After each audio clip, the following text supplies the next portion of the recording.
In today's video, I'm going to teach you how to track products and services in QuickBooks Online without full inventory tracking. If your QuickBooks Online subscription doesn't include inventory, you can still set up what you sell so it appears on invoices, posts to the right accounts, and stays consistent every time. We'll use non-inventory items, which are perfect for products or services you sell, but don't need quantity tracking for inside QuickBooks. Start by signing in and clicking All Apps. From there, look under the Sales and Get Paid category and select Products and Services. This is the hub where all of your sellable items live. Once you're in, click the plus New button to create a new item. When QuickBooks asks what type you're adding, choose Non-Inventory Item.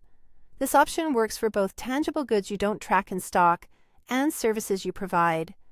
It won't track quantity on hand, but it will let you standardize names, prices, and accounts. Now, give your item a clear, consistent name. Think about what your customers will see on invoices and how your team will search for it later. If you use internal codes, you can enter a SKU or product code, but that's completely optional. Add a description.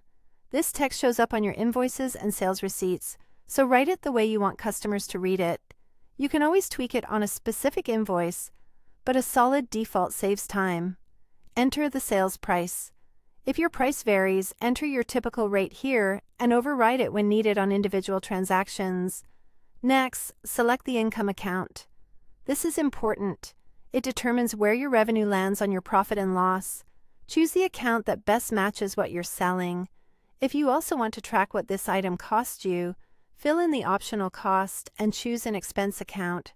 That maps your spending to the correct category when you record vendor bills, expenses, or checks tied to this item. If you're not tracking costs right now, you can skip these fields and add them later.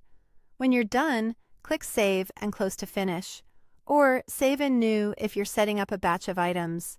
Because this subscription doesn't support full inventory, here's a simple workaround. Keep a basic stock log in a spreadsheet.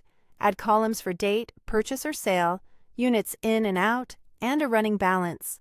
It's quick to maintain and gives you a clear picture of how many units you have on hand. That's it. You've set up a streamlined way to track products and services without inventory, so your invoicing is faster, your income is categorized correctly, and your pricing stays consistent.